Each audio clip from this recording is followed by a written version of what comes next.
बिस्मिल्लाहिर्रहमानिर्रहीम। अस्सलाम वालेकुम। सहरमान हियर फ्रॉम एचआर एकेडमी। आज का सेशन है ग्रेड 9 केमिस्ट्री स्टूडेंट्स के लिए और फंडामेंटल ऑफ केमिस्ट्री में जो आज हम कवर करेंगे वो है मोल। So what is mole? The mole is the SI unit of amount of substance, right? मोल क्या है? बेसिकली यूनिट है, SI यूनिट है किसकी? अमाउंट ऑफ सब्सटेंस की, यानी शय की, मिकदार की। It helps count particles in bulk, यानी कोई भी जब सब्सटेंस जब बल्क अमाउंट में होगा तो उसे काउंट करने के लिए मोल SI यूनिट यूज की जाती है। ओके, और इसका सिंबल हम देखते हैं। मोल का सिंबल क्या है? मोल का सिंबल SI सिस्टम में है MOL, mole, right. Now definition of mole देखते हैं। One mole of substance contains the same number of entities, that is atom, ion or molecule as there are in 12 gram of carbon। क्या मतलब हुआ इसका? Look at the diagram। यहाँ पर इस diagram में देखिए हमारे पास एक साइड पे क्या मौजूद है? कार्बन मौजूद है। इसके 1 मोल कार्बन हमने लिया है और 1 मोल कार्बन का एटॉमिक मास कितना होता है? 12 ग्राम होता है, राइट। अब इस 12 ग्राम ऑफ कार्बन में जो कार्बन के एटम्स मौजूद हैं वो कितने हैं? 6.02 इंटू 10⁻23।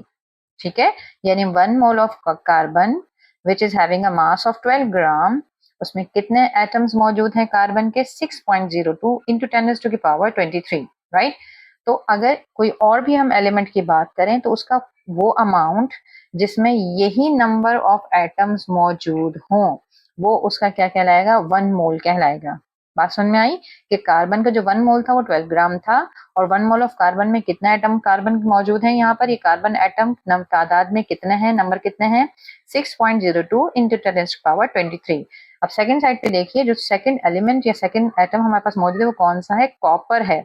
ठीक है, अब कॉपर का उतना अमाउंट हमने लेना है जो कितने पार्टिकल्स कंटेन करे, कितने एटम्स कंटेन करे, उसमें वही नंबर ऑफ एटम्स होने चाहिए 6.02 इंटू 10⁻23 कॉपर एटम्स। ठीक है, तो वो जो अमाउंट होगा वो कार्बन का 1 मोल कहलाएगा, राइट। यही डेफिनेशन है कि 1 mole of a substance contains the same number of entities. Entities क्यों लिखा है कि अगर हम एटम की बात करें तो एटम होने चाहिए, आइंस की बात कर रहे हैं तो आइंस होने चाहिए और मॉलिक्यूल की बात करें तो मॉलिक्यूल्स। इस केस में हम किसकी बात कर रहे हैं? एटम्स की बात कर रहे हैं। ठीक है, तो देखिए 1 mole of a substance contains the same number of atoms इस केस के लिए। ठीक है, atoms as there are in 12 gram of carbon 12 isotopes. ठीक है, जो कार्बन के 12 ग्राम में नंबर्स मौजूद हैं एटम्स के, वही दूसरे एलिमेंट में नंबर होने चाहिए उस एलिमेंट के एटम्स के। ठीक है, तो वो उस एलिमेंट का क्या कहलाएगा? 1 मोल कहलाएगा। और ये जो नंबर है 6.02 इंटू 10⁻23, इसे कहते हैं Avogadro's number. We will discuss it later, okay, in other sessions. So this was the definition of the mole. Next हमारे पास फॉर्मूला क्या होता है मोल फाइंड आउट करने के लिए? मोल का फॉर्मूला सिंपल है। आपके पास जो है मास इन ग्राम होना चाहिए, यहाँ ग्राम में मास गिवन होगा। ठीक है, then relative atomic mass. Relative atomic mass का मतलब इसका जो एटॉमिक मास आप टेबल से देखेंगे। अगर आपके पास एटम की बात करें तो हम एटॉमिक मास लेंगे, मॉलिक्यूल की बात करें तो हम कौन सा मास लिखेंगे? यहाँ पर मॉलिक्यूलर मास लिखेंगे या फॉर्मूला मास लिखेंगे। ठीक है, तो आपके पास सिंपल नंबर ऑफ मोल्स कैसे फाइंड आउट करेंगे? जो मास इन ग्राम होगा आप उसे रिलेटिव एटॉमिक और फॉर्मूला मास से डिवाइड करेंगे तो आपके पास क्या आ जाएंगे? नंबर ऑफ मोल्स आ जाएंगे, right. So this is the formula to calculate the mole. Next है मोलर मास। मोलर मास क्या होता है? Molar mass is simply the mass of 1 mole of a substance. ठीक है, एक मोल कोई भी सब्सटेंस हो, एटम हो, आयन हो, मॉलिक्यूल हो, कोई भी चीज हो, उसका अगर 1 मोल है, ठीक है, उसके 1 मोल का मास ही क्या कहलाएगा? मोलर मास कहलाएगा। ठीक, मोलर मास बेसिकली इक्वल होता है किसके? एटॉमिक और मॉलिक्यूलर मास के, राइट।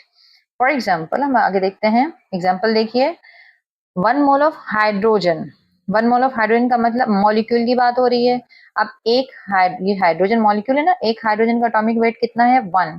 कितने हाइड्रोजन एटम है हाइड्रोजन मॉलिक्यूल में? 2 है ना, तो इसको 1 मल्टीप्लाई 2 कीजिए। मॉलिक्यूलर वेट कितना आ जाएगा हाइड्रोजन मॉलिक्यूल का?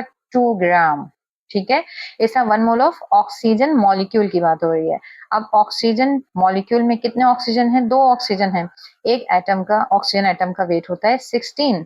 You will multiply 16 with the 2, तो कितना आ गया इसका मॉलिक्यूलर वेट? 32 ग्राम, राइट। ये इसका मोलर मास हो गया ऑक्सीजन का। इसी तरह वाटर का मॉलिक्यूलर वेट आप कैसे कैलकुलेट करेंगे? 2O। हाइड्रोजन का मॉलिक्यूलर वेट एटॉमिक वेट होता है 1, you will multiply 1 with the 2, then plus oxygen का एटॉमिक वेट कितना होता है 16, 1 2 ज़ 2 प्लस 16, इन दोनों को आप प्लस करेंगे कितना आएगा मॉलिक्यूलर वेट 18 ग्राम, ठीक है 18 ग्राम। सो वाटर का 1 मोल ऑफ वाटर, इसका मॉलिक्यूलर वेट कितना आएगा 18 ग्राम, और यही इनके क्या कहलाएंगे मोलर मास कहलाएंगे, right. Now importance of mole, क्या अहमियत है इसकी केमिस्ट्री में। Provide a bridge between the atoms molecules and gram per litres, और हेल्प्स इन, किसमें हेल्प करती है बैलेंसिंग द इक्वेशंस को बैलेंस करने में, calculating mass volume number of particles and understanding the chemical reactions quantitatively, यानी quantitative कोई भी हमने कैलकुलेशंस करनी है तो उसमें मोल हमें क्या करता है हेल्प आउट करता है। Now we will look at the examples के how to calculate the moles or how to calculate the mass with the formula which we have discussed in the previous slides, right? We have to calculate the number of moles in 40 gram of sodium, ठीक है। हमें यहाँ पर क्या करना है 40 ग्राम, इसका हमें मास दिया हुआ है, आप लिखेंगे मास इन ग्राम, स्मॉल m लिख देते हैं इसको, कितना है 40 ग्राम। ओके, नेक्स्ट क्या कह रहे हैं, अच्छा इससे पहले आपको क्या करना होगा पीरियोडिक टेबल में देख लीजिएगा, यहाँ पे आपको इसका एटॉमिक वेट भी मिल जाएगा, ठीक है। तो यहाँ अब हम लिखते हैं इसका मास इन ग्राम कितना दिया हुआ है 40 ग्राम, राइट। और इसका जो एटॉमिक वेट है सोडियम का कितना है, इसको हम कैपिटल M लिख देते हैं, ये कितना दिया हुआ है 23, and we have to find out the number of moles को हम n लिख देते हैं, ये हमें फाइंड आउट करना है। जो हमने प्रीवियसली अभी फॉर्मूला डिस्कस किया था वो सिंपल सोल्यूशन हम कैसे करेंगे, सोल्यूशन के लिए हम फॉर्मूला अप्लाई करेंगे कि number of moles n equal होता है मास इन ग्राम डिवाइडेड बाय एटॉमिक या मॉलिक्यूलर वेट, ठीक है, उसको हम कैपिटल M लिख देते हैं। देन अब मास इन ग्राम हमारे पास कितना है 40 ग्राम है, और इसका एटॉमिक वेट हमारे पास कितना है 23 है।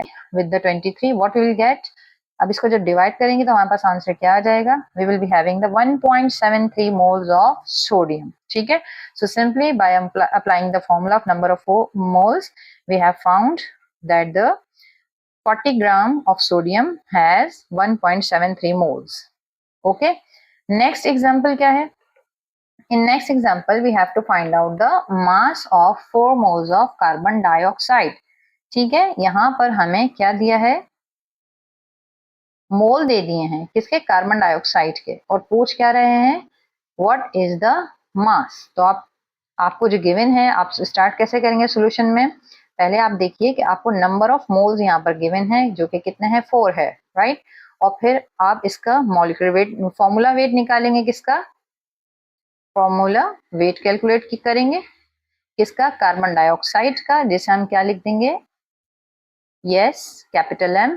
कैसे कैलकुलेट होगा, कार्बन का एटॉमिक वेट कितना होता है 12, देन प्लस ऑक्सीजन का एटॉमिक वेट कितना होता है 16, और यहाँ पर 2 ऑक्सीजन है तो 16 मल्टीप्लाई कितना हो जाएगा 2, right.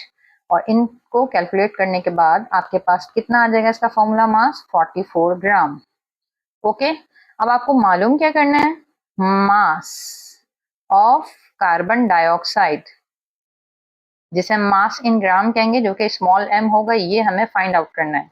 Okay, now you will apply the formula, solve कैसे करेंगे इसका सोल्यूशन देख लीजिए, n will be equal to the small m divided by capital M, right। n हमें फाइंड आउट करना है, ये दिया हुआ है n दिया हुआ है कितना है 4, ओके। और small m we have to find out, we have to calculate, जबकि जो कैपिटल M है वो हमने अभी कैलकुलेट किया ना, मॉलिक्यूलर फॉर्मूला वेट इसका वो कितना है 44 ग्राम, राइट। अब 44 यहाँ पे डिवाइड कर रहा है, वहां जाके इक्वल के अक्रॉस जाएगा तो क्या करेगा इसको मल्टीप्लाई करेगा, तो हमारे पास क्या आ जाएगा 4 multiply 44 is equals to m।